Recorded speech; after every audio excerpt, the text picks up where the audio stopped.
Hey guys, and welcome to another Miniature Adventures review. So today we're going a little bit retro and a little bit into outer space. So today we're going to look at Men in Black, the adventure game, the Introductory Adventure Game. Now this is obviously based off the first movie. There's nothing really for the second or third one. I think they stopped printing it. I picked this off eBay for about $20. All in all, brand new, completely sealed in the pack. And I got it because I actually like collecting role-playing games. And on eBay I found this a while ago, Men in Black, the role-playing game. It's kind of like a D20 system, but it intrigued me.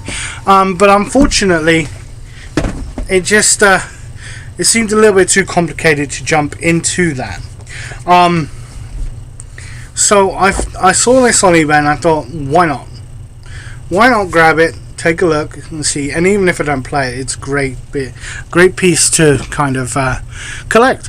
So this is the standard cover, just like on the books and all the tie-in releases for the movie. The movie, by the way, was a great movie. If you're too young to watch it, then please watch it when you can. So brand new.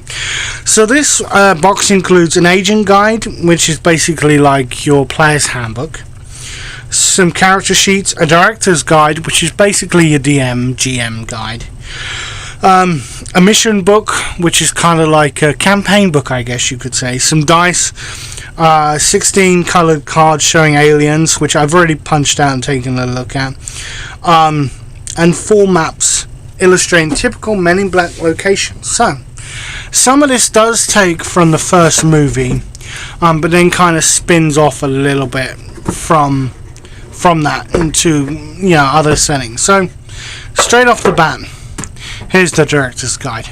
Pretty quick, pretty small book. There we have. I won't go through it all, just in case anyone does want to play it. But I mean, you can't complain about the size of that. That's great. So here's the agent's guide. This just tells you, let's make an agent. Some single player, that's kind of cool. Single player ways to play, attribute lists. Basically this is just how to create your character, things like that. Director's guide, another one.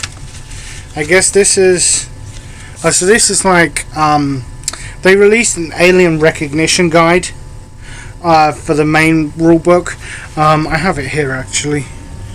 So it's just compacted down into the most used aliens. This actually was quite cool. Came with alien resident cards.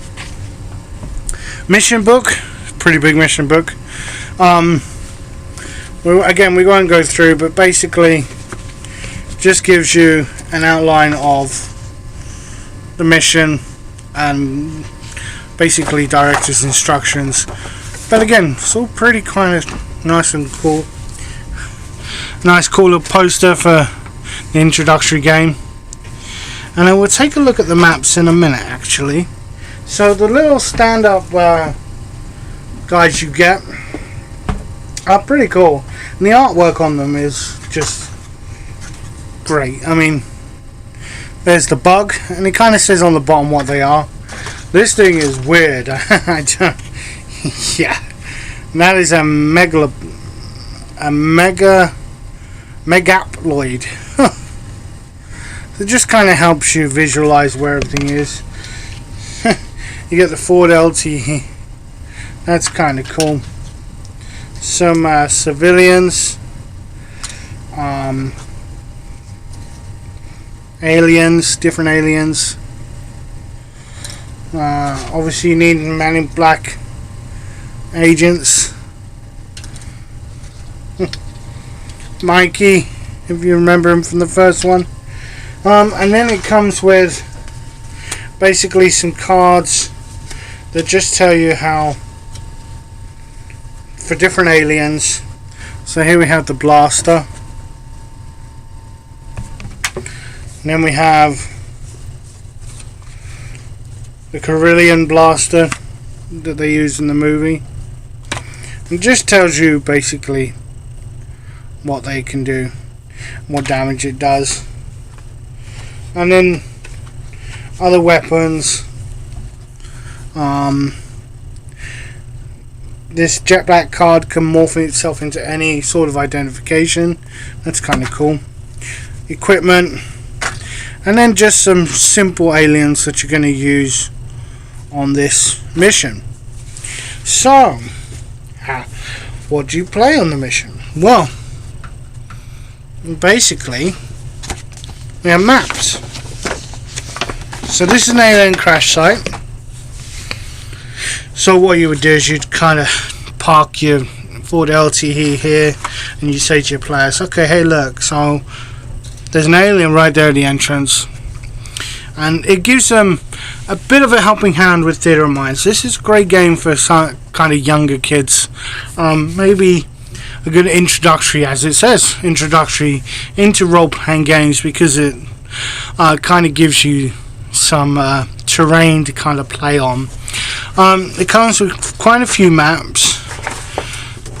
So here's a street. Now the street one, see, the crash site I like. The street one is just a little bit too cheesy for my liking. I kind of hoped that was a bit better drawn than that. And then the big one, which is a renovated buried spaceship. I mean, that is huge. There's my hand. So that is quite huge. From there, obviously, now I put paper clips in there so it was easier for me to help. But we have creating an agent. So this just walks you through how to create an MiB agent. Your character sheet. It looks like a MiB file. I mean, I do like this kind of style. So there's a weapon template.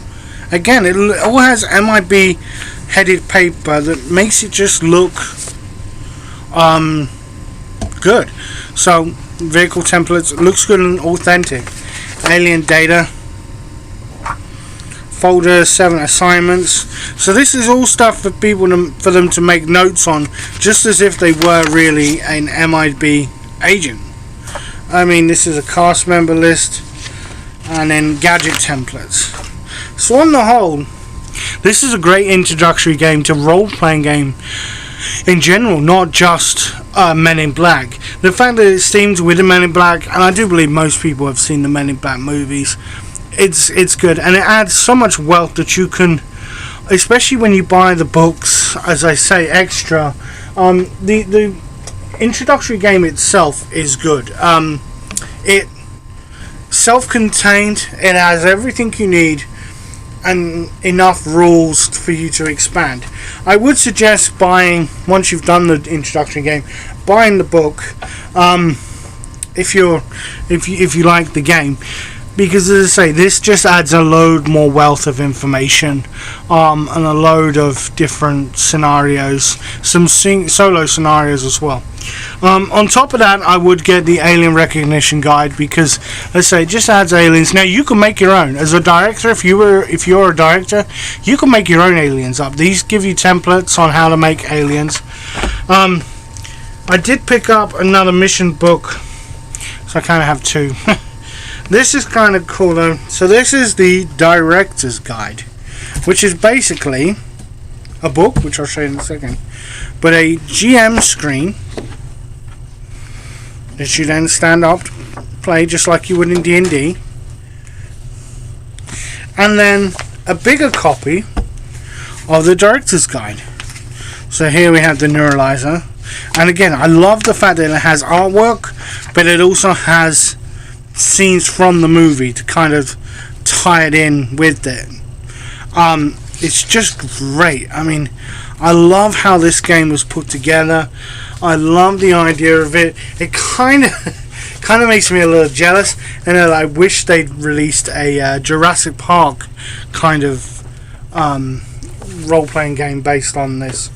But on the whole, great. Pretty simple to add in extra missions, say from Men in Black 2 or Men in Black 3, or even the new Men in Black that's coming in. Doesn't have to be America based. You could do this around the world, and that to me is just this game has definitely stood the test of time. It is a fantastic game. I think it's still just as relevant today as it was. Although not supported officially, it is supported by a wealth of fan-based material and fan-created material. So that's it from us today here at Miniature Adventures. I hope you enjoyed this video. If you have, please click the subscribe button, the like button, and the bell notification button so you can be notified when we upload new videos. We do have a Patreon page if you feel that you would like to help us keep the lights running and help support the channel. We do some extra videos over there for the Patreons. So from all of us here at Miniature Adventures, have a great day and keep on gaming. Goodbye.